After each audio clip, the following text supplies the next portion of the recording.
The birthdays of your loved ones should be part of your vision board. Don't tell me you forgot my birthday. Hello. The day I hit 1,000 subscribers on this YouTube, hey, on this YouTube, you will not hear the last of it.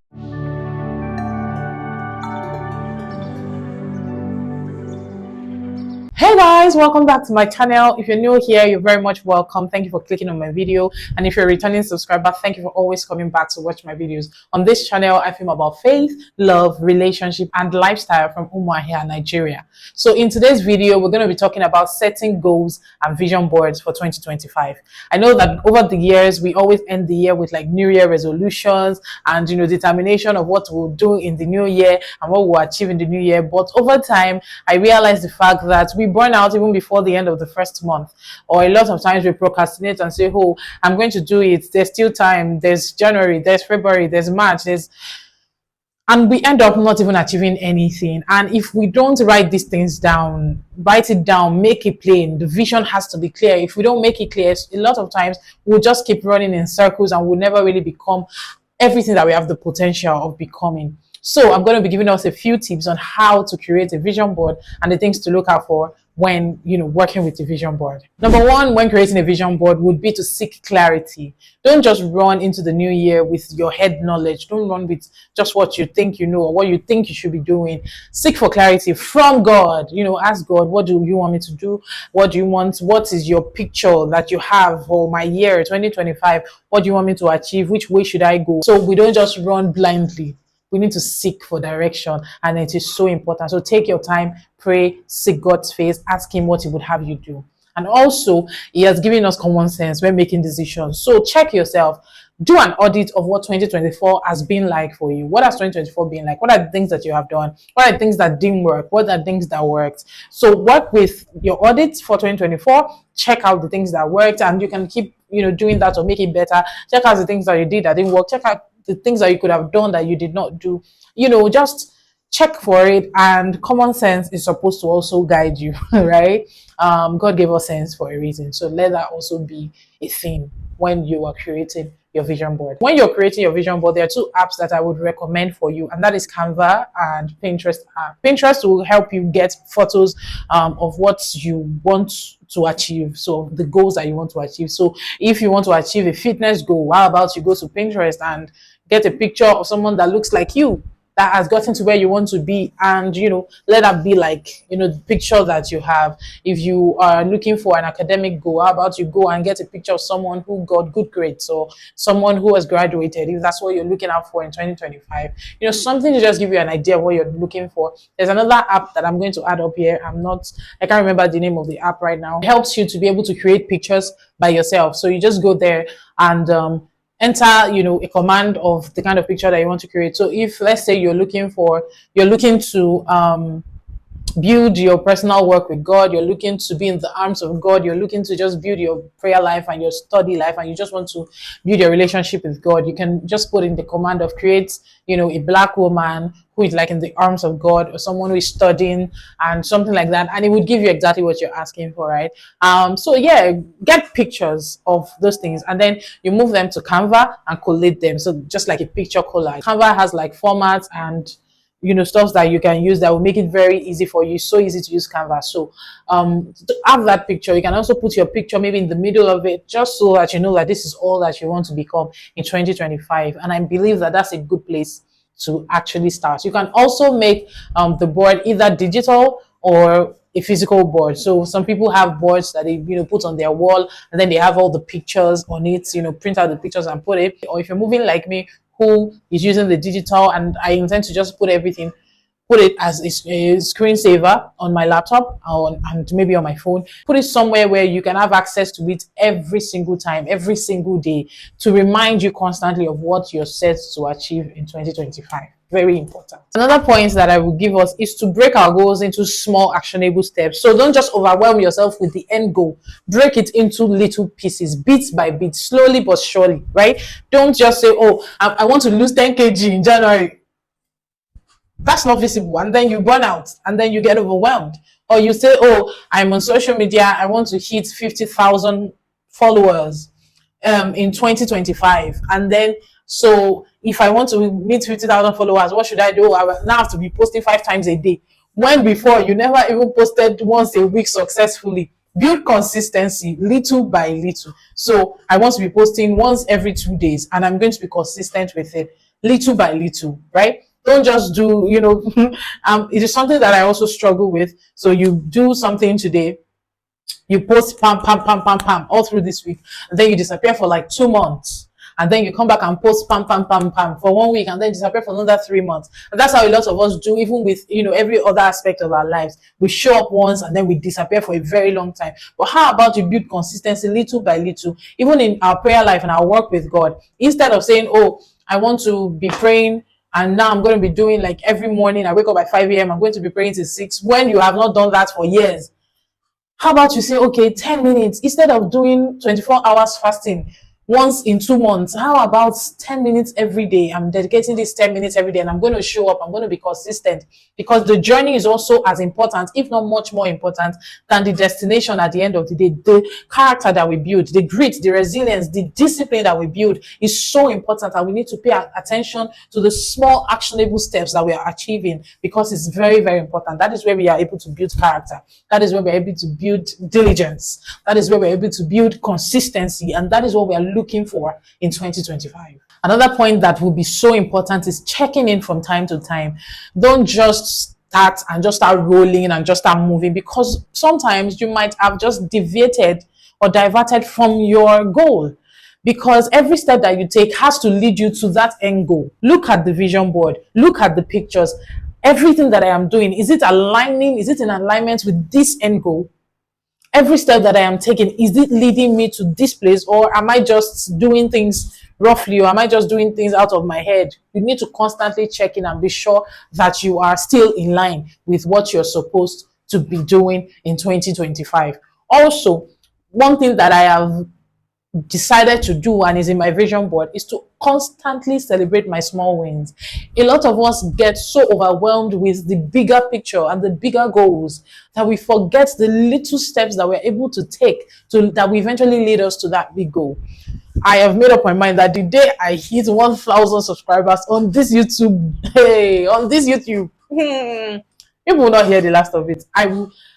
It's on my vision board, 1,000 subscribers. It might not mean a lot to some people, but to me, it's going to be a big deal, right? And the day that I hit it, we're cutting cake. You don't understand? We're cutting cake. We're doing photo shoots. And it is something that I have consciously told myself the day we hit 1,000, because sometimes we're looking at, 100K subscribers, let me get YouTube plan. But the 100 subscribers that you have, you need to be grateful for them.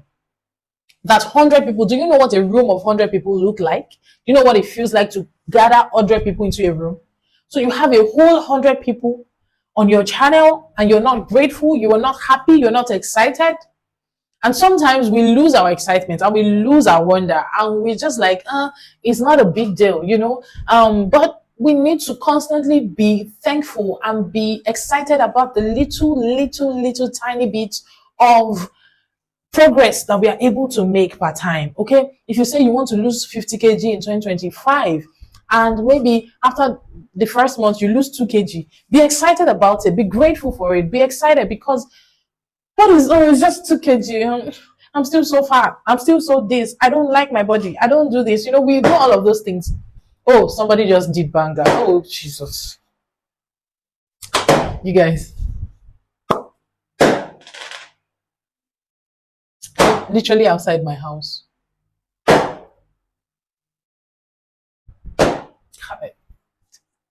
I'll be back, guys. Let this banger be done. So I said all of this to say that gratitude has to be our best friend in 2025.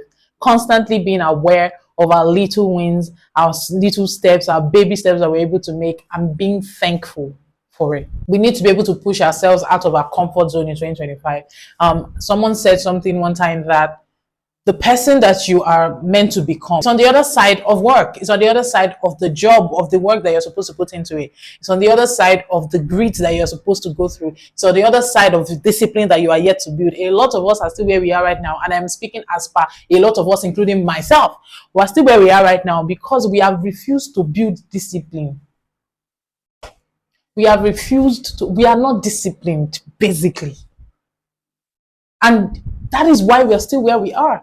We have potential, we have capacity. We know that we have capacity to do a lot more than what we are doing, but we're not disciplined enough to stay.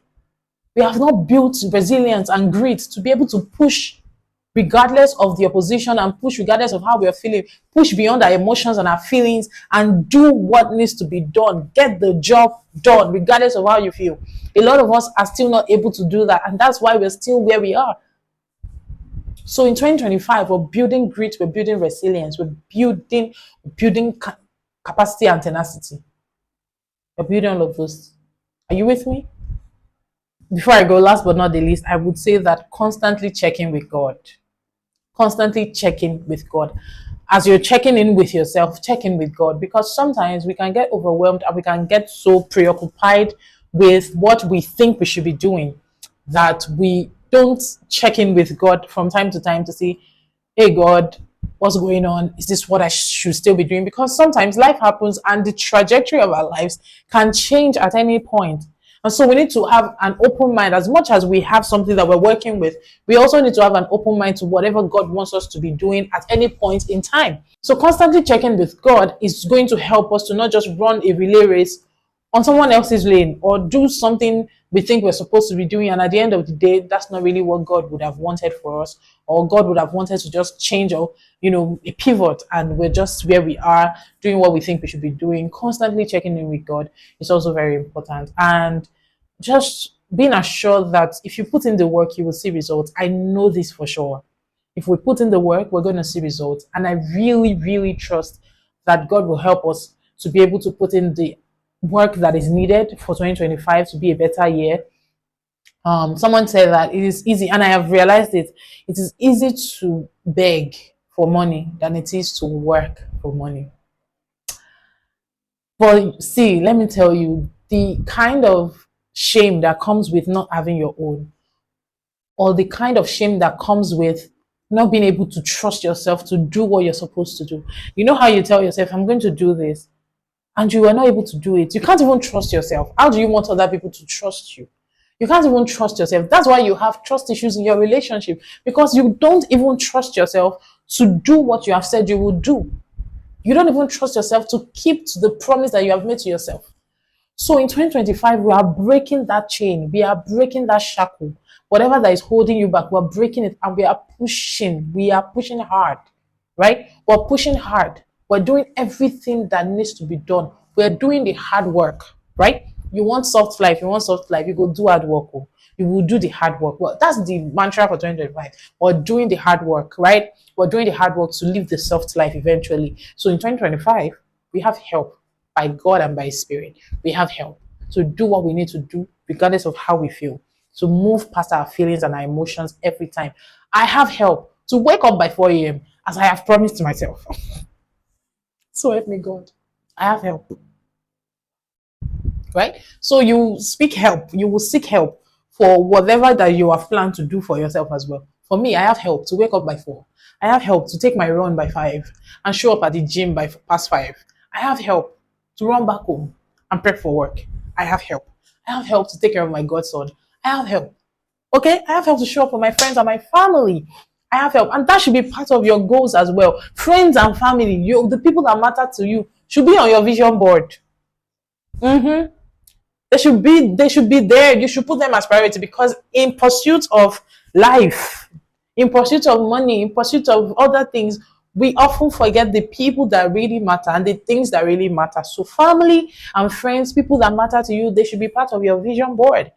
The birthdays of your loved ones should be part of your vision board. Don't tell me you forgot my birthday. Hello. Put it on your vision board that you would not forget. And what are the steps that you need to take to not forget? Put everything on reminder. Go on your calendar. That's why there's calendar on your phone. Go on your calendar, put their dates, research their dates, put everything, so that a day before, your calendar reminds you, so that you don't have an excuse to not show up for your family and your friends, and you keep losing relationships and wondering what is going on, right? So we have help, and I pray that 2025 will be the year of the Lord. It will be the year that we want. It will be the year that the Lord wants for us mostly, and we'll have everything that we need to be able to achieve our goals and achieve our plans for 2025. But most importantly, that will work in alignment with God's will and God's purpose for us in 2025. We won't move left when God is moving right. We won't move right when God is moving left. You get? And yeah, we'll be okay. And I hope that you implement all of these things. And yeah, Merry Christmas and Happy New Year in advance. I love you guys so much. Thank you for rocking with me in 2024. And I hope to see you again in 2025, bigger and better. Love you. Bye bye.